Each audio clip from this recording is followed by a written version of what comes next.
আধুনিক এই যুগে এসেও আস্ত গাছ খেয়েই জীবন পার করে দিচ্ছে একটি দেশের লক্ষ লক্ষ মানুষ।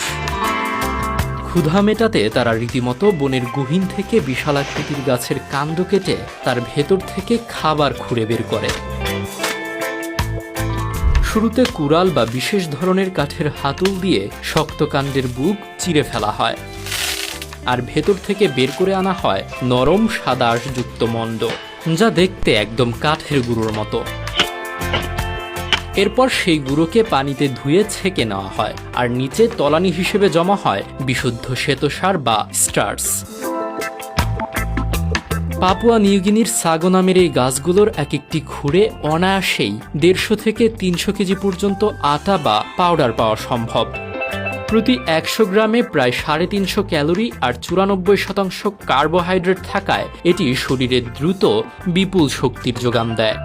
তো এই খাবারের নিজস্ব কোনো স্বাদ নেই, রান্নার সময় এটি ঝোল বা মশলার স্বাদটাই শুষে নেয়। সাগর শ্বেতসার গরম পানিতে জাল দিয়ে স্বচ্ছ আঠালো জেলি বা স্যুপ বানিয়ে মাছ মাংসের ঝোল দিয়ে গিলে খাওয়া হয়। এতে প্রোটিন বা ভিটামিন প্রায় শূন্যের কোঠায়।